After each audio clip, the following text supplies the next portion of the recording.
Alain Sirou, bonsoir. Bonsoir, vous Axel êtes de Tardif. directeur de la rédaction de ce nouveau trimestriel qui s'appelle Macrocosme et qui est sorti hier, le 20 juin, à l'occasion du solstice d'été, donc c'est le jour le plus long de l'année.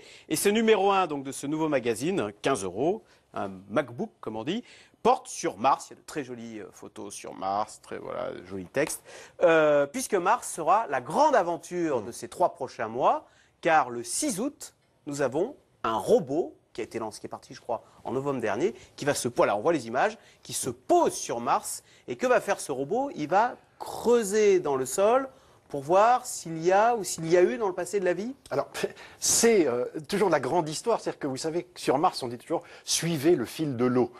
Suivez le fil rouge, évidemment. L'idée pour les scientifiques, c'est d'essayer de comprendre ce qui s'est passé il y a 3 milliards, 4 milliards d'années sur cette planète, au moment où elle avait, comme la Terre à l'époque, une atmosphère, de l'eau qui coulait à la surface, des rivières, peut-être même une mer, etc. Et que, finalement, la vie était possible comme elle l'était sur la Terre au même moment. Et comme on sait que la vie est apparue sur la Terre il y a à peu près 4 milliards d'années, on sait qu'il y a eu une fenêtre, en quelque sorte, sur cette planète où ça s'est peut-être passé. Donc, depuis plusieurs années, on a compris, en examinant Mars, qu'on n'était pas allé aux bons endroits. Et qu'on ne s'était pas posé là où il fallait aller chercher. C'est ce que j'allais vous dire, cette expérience, elle a déjà été tentée. Il y a déjà des robots qui sont allés gratter le sol martien et qui n'ont rien trouvé, qui ont dit il n'y a rien, c'est du sable stérile. Oui, alors ça c'est la grande nouveauté. Et grâce aux Européens, figurez-vous, et une sonde qui a été envoyée par les Européens, on a découvert qu'en fait, c'était pas là où il fallait aller. Il fallait aller là où il y a des argiles. Vous savez que les argiles, en termes géologiques, c'est simplement des dépôts, une accumulation là où l'eau a coulé. Donc en fait, Mars n'a pas évolué depuis plus de 3 milliards et demi d'années. C'est vraiment des archives et aujourd'hui, la sonde Curiosity, qui est en fait une Twingo avec un moteur atomique, si on veut un peu caricaturer l'affaire, va se poser là où on pense qu'elle pourrait trouver des argiles et dans ces argiles, peut-être, je dirais, avoir des informations sur ce qu'on appelle l'habitabilité de la planète, c'est-à-dire les conditions qui régnaient à la surface de Mars à cette époque. Et peut-être, je dirais, on ne va pas chercher de la vie fossile, mais essayer de voir si c'était favorable. Alors, ce robot, il arrive sur Mars le 6 août. Le 6 août au soir, aussi bien, il va y avoir un communiqué de la NASA nous disant, eh ben voilà. Parce que ça, c'est pas ramené sur Terre, les échantillons. Ils vont être analysés sur place. C'est un show. C'est-à-dire que vous savez que la NASA est une agence qui vit aussi de, je dirais, des crédits donnés par le gouvernement et tout le monde doit le soutenir. Vous allez voir en direct. C'est arrivé. C'est-à-dire que vous allez avoir les images et il y a des caméras à bord de cette sonde qui vont nous donner des panoramiques comme on les a jamais vues. Vous savez, le réalisateur américain Cameron qui plonge du côté du Titanic a essayé de mettre une caméra 3D. C'était un peu tard. Mais il y a tous les éléments pour qu'on suive en direct ce grand show que sera finalement la promenade sur Mars. Et vous le voyez, on l'a fait dans Macrocosme, c'est que Mars ressemble à une planète désert tout à fait extraordinaire qui est modelée à la fois par l'érosion, le vent, par la glace, etc. On montre, ça ressemble un peu au désert du Sahara. Et à la différence de la Terre, on connaît mieux Mars que la Terre en photo. Regardez, la Terre, c'est 1/3 de surface solide et 2/3 d'océan. On ne voit pas le fond des océans, alors que Mars, on a tout photographié, c'est extraordinaire. Donc le 6 août au soir, en direct, on verra ce robot arriver sur Mars, creuser et analyser et en temps réel nous dire ben voilà, on trouve ça, on trouve ci. Oui. Voilà. Alors les Français sont dessus. Il y a un laser fabriqué par les Européens qui devrait servir. Alain Sirou, on va écouter justement les responsables de cette mission martienne qui vont décrire un peu comment marche ce robot Curiosity qu'on va voir en taille réduite là. On va le voir. Il est équipé d'une sonde pour rechercher des minéraux qui pourraient contenir de l'eau. Il a aussi un détecteur de radiation hautement énergétique qu'il faut absolument mesurer si on veut envoyer des hommes sur Mars. Nous pensons qu'il y a des composés à la surface de Mars, comme ici, qui peuvent générer de l'oxygène et on pourrait les utiliser pour respirer, peut-être quand nous y serons. Respirer, envoyer les hommes sur Mars. Pourquoi est-ce qu'il y a il y a 9 planètes, si on compte Pluton dans le système solaire. Pourquoi est-ce que c'est celle-ci qui depuis tout le temps, qui nous fascine et sur laquelle on a envie d'aller? Alors, c'est parce que c'est celle qui ressemble, entre guillemets, le plus à ce qui s'est passé sur Terre au moment où la vie naissait. Sur Vénus, il fait trop chaud, 400-500 degrés.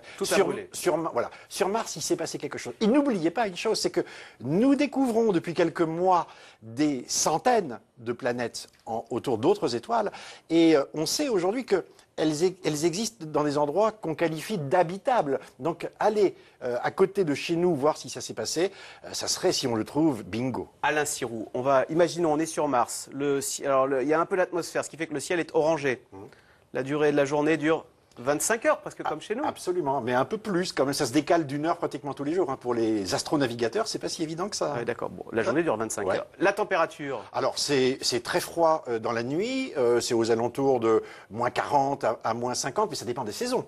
Ça dépend si on y arrive au printemps, à l'été, à l'automne ou à l'hiver. C'est pas pareil. Ça peut monter à 10? Alors, ça peut monter à 10 degrés. Donc, vous pouvez avoir effectivement un peu de givre. Vous pouvez avoir un très beau matin. Alors, donc, c'est le grand rêve d'aller sur Mars. Et on a entendu les scientifiques dire les rayons du soleil mortels. Pourquoi est-ce que ces rayons, pourquoi les rayons du soleil sont-ils mortels sur Mars alors que nous, ils ne nous tuent pas? Alors, Mars est une planète morte, c'est-à-dire qu'elle a perdu une grande partie de son atmosphère, l'eau a disparu et c'est sans doute enfoui dans le sous-sol et au pôle, mais il en reste très très peu, simplement parce qu'elle a perdu un moteur que sur la Terre nous n'avons pas perdu, c'est le champ magnétique. C'est-à-dire que quand vous regardez la Terre, si vous alliez au centre de la Terre, eh bien vous trouveriez un noyau de fer qui tourne sur lui-même et qui génère un champ magnétique. Donc une protection aux éruptions solaires, aux bombardements cosmiques, et notre atmosphère ne s'est pas enfuie sous le vent solaire. Et vous avez au-dessus de votre tête, si vous ramassez l'atmosphère, l'équivalent d'un mur d'eau de 10 mètres de hauteur. Donc nous sommes protégés, alors que Mars a perdu sa peau,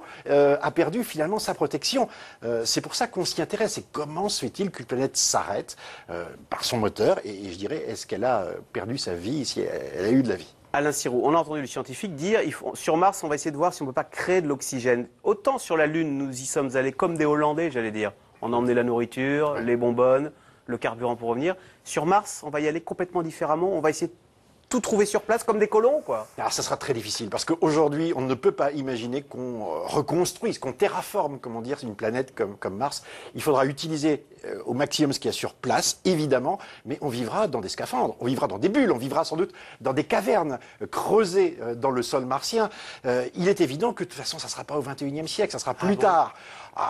Je dirais, il n'y a pas un centime, un sou, un copec aujourd'hui. Les Chinois, là, samedi dernier, ils ont envoyé une femme dans l'espace. Est-ce que ce ne sont pas eux, d'ailleurs, les premiers qui iront sur Mars? Alors, je dirais, il faudrait faire de la science-fiction ou en tout cas de la futurologie. Ce qui est sûr, c'est que les Chinois vont aller sur la Lune et que ça sera vraisemblablement en 2025 environ.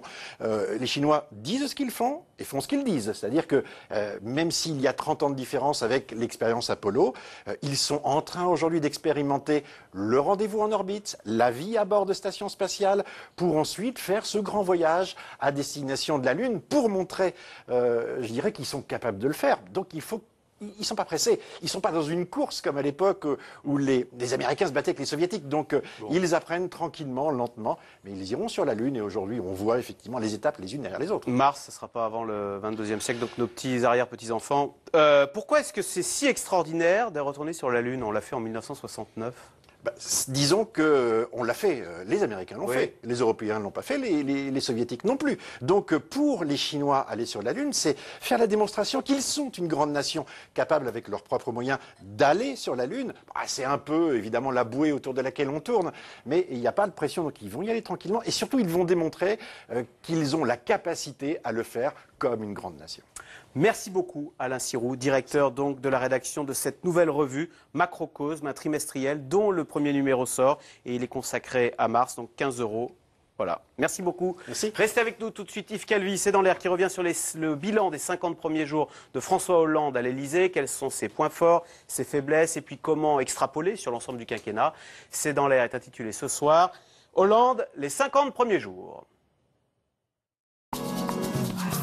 C'est-à-dire, vous en dit encore plus sur France5.fr.